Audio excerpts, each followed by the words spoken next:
বিধানসভা চত্বরে একেবারে ধুন্ধুমার বেঁধে গেল, যেখানে অশোক লাহিড়ী তার সম্পর্কে যে মন্তব্য করা হচ্ছে, তিনি নিজে সাংবাদিকদের মুখোমুখি হয়ে বলছেন, তা কিন্তু ব্যঙ্গাত্মক নয়, একেবারে গালাগালির পর্যায়ে চলে গিয়েছে। তৃণমূল মুখপাত্র অরূপ চক্রবর্তী রয়েছেন আমাদের সঙ্গে টেলিফোন লাইনে।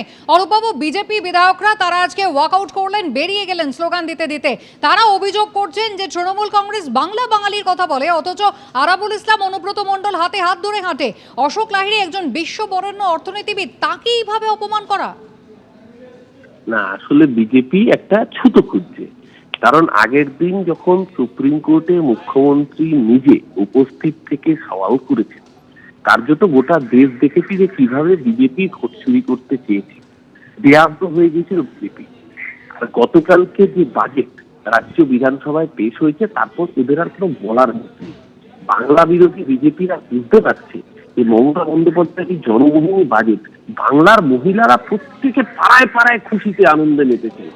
বাংলার যুবকরা তারা আনন্দিত, বাংলার ভূমিহীন ক্ষেত মজুর তারা উল্লসিত যে তাদের পাশে মমতা ব্যানার্জির সরকার রয়েছে।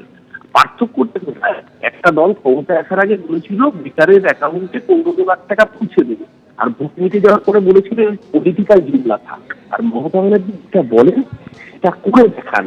মমতা ব্যানার্জি লক্ষ্মীর ভান্ডার পাইয়ে দেখান, তার ভাতা বাড়িয়ে দেখান, স্বাস্থ্যসাথী থেকে শুরু করে প্রতিটা প্রকল্প বাংলার মানুষ উপভোক্তা হিসেবে সুবিধা পায়।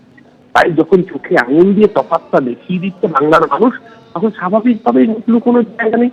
অশোক লাহিড়ী সজ্জন মানুষ, তিনি পণ্ডিত মানুষ, শিক্ষিত মানুষ, কিন্তু অশোক লাহিড়ীর কাজে বন্দুক দেখে বিজেপি যে সস্তার নাটকটা করলো ওয়াকআউটের, আসলে বিজেপি এখন থেকেই নেট প্র্যাকটিস করা শুরু করলো। কারণ 2026 বিধানসভা নির্বাচন এপ্রিল মাসে, মে মাসের মধ্যে সরকার গঠিত হবে। বাংলার মানুষ ওদের ওয়াকআউট শুধু না, খাড়া ধাক্কা দেওয়ার ব্যবস্থা করে দেবে। আগামী দিন বঙ্গোপসাগরে নেতৃত্ব করবে দলটাকে। লোকসভায় 18 থেকে 12 লেগেছে, বিধানসভায় 77 থেকে 27 নিচনার, অর্থাৎ 30টা আসন পেলে লিডার অফ অপোজিশন হতে পারে।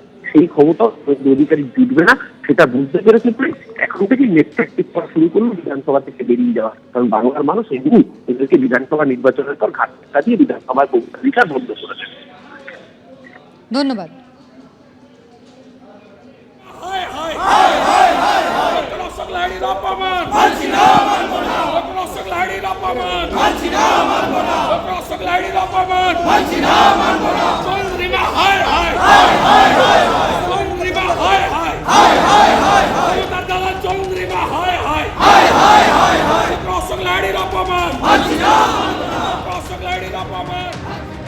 এদিকে বাজেটে একাধিক ঘোষণা হলো, দাবি মেটেনি। এই অভিযোগে ক্ষুব্ধ আশাকর্মীদের ফের জমায়েত স্বাস্থ্য ভবন চত্বরে।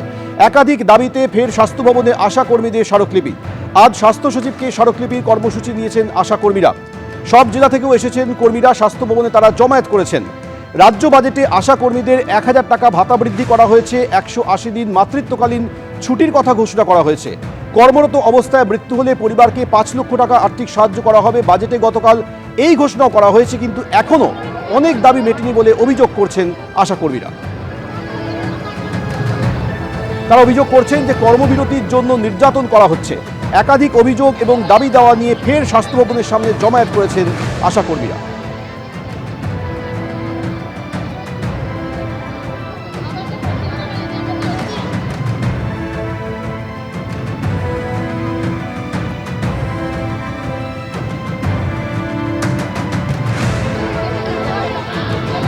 বাজেটে একাধিক ঘোষণা হলো, দাবি মেটেনি, অভিযোগ করছেন ক্ষুব্ধ আশাকর্মীরা। একাধিক দাবিতে ফের স্বাস্থ্য ভবনে আশাকর্মীদের জমায়েত। আজ স্বাস্থ্য সচিবকে স্মারকলিপির কর্মসূচি দিয়েছেন আশাকর্মীরা।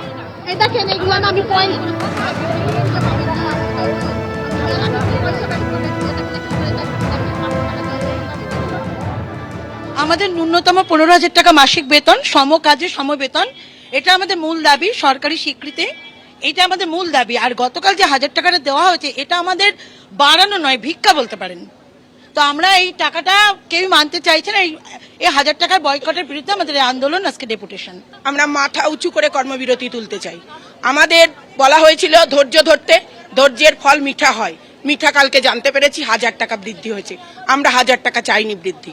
আমাদের ন্যূনতম বেতন চাওয়া হয়েছিল 15,000 টাকা, মৃত্যুকালীন 5 লক্ষ টাকা, মাতৃত্বকালীন ছুটি এবং সরকারি ছুটির আওতায় আমাদের আনতে হবে। বুধবার আমাদের যে টাকা কাটা হয় সেই টাকাটা কাটা যাবে না। এইগুলো ছিল আমাদের দাবি। 5 লক্ষ টাকাটা মেনে নেওয়া হয়েছে, মাতৃত্বকালীন ছুটি দেওয়া হয়েছে, বুধবারের কথা উচ্চ আছে, 1000 টাকা বৃদ্ধি করা হয়েছে, শুধু আশাকর্মীদের নয়। আমি বলতে চাই না আর কাদের বেড়েছে বাড়েনি, সেটা সম্পূর্ণ ব্যক্তিগত। আমরা এই 1000 টাকাটা চাইছি না।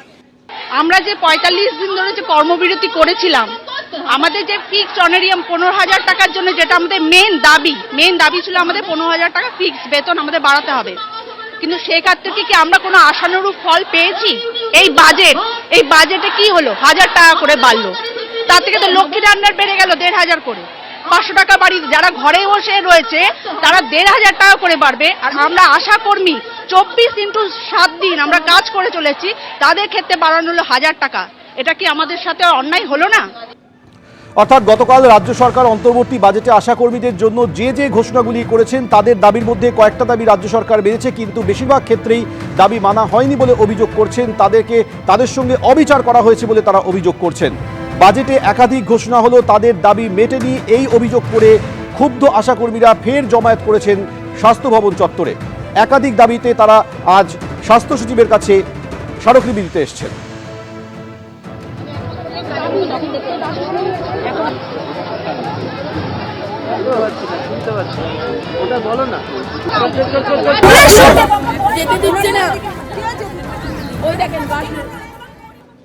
এখানে বহু বছর ধরে বিভিন্ন ডিপার্টমেন্টের কর্মচারীরা আন্দোলন করছেন তাদের লড়াইয়ের জন্য।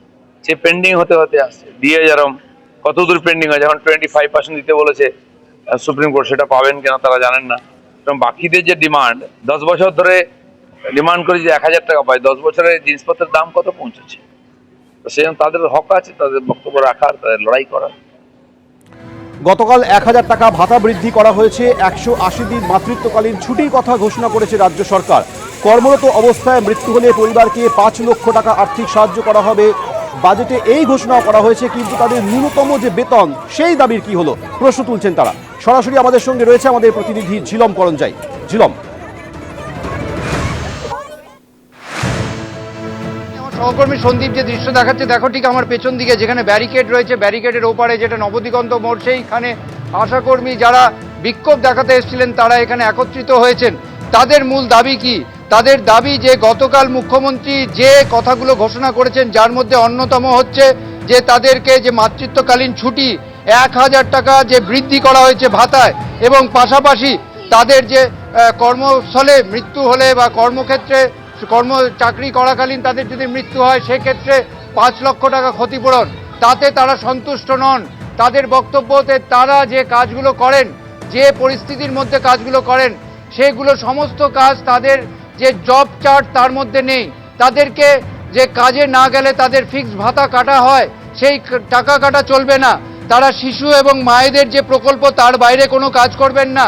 তাদের অভিযোগ হচ্ছে যে তাদেরকে মেলা খেলা যা আছে, যা সরকারি বিভিন্ন কার্যক্রম আছে, সব কটাতে তাদেরকে নিয়োগ করা হয়, পাঠানো হয়, এমনকি দুয়ারে সরকারের প্রকল্পেও পাঠানো হয়।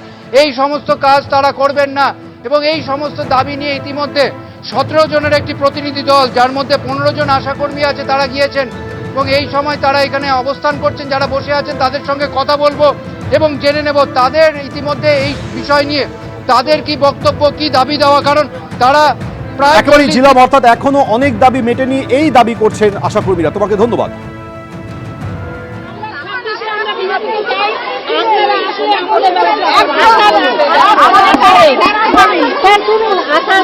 আমাদের হাতে নাই, এই আমরা কেন্দ্রীয় প্রকল্প আমাদের হচ্ছে, আপনি অন্তত দাবি তুলুন। আমাদের যেমন আইসিডিএস একটা যেমন আমাদের অ্যাকাউন্টে, আইসিডিএস এর অ্যাকাউন্টে কেন্দ্রীয় সরকার একটা ভাতা দেয়, আমাদের সরাসরি আমাদের অ্যাকাউন্টে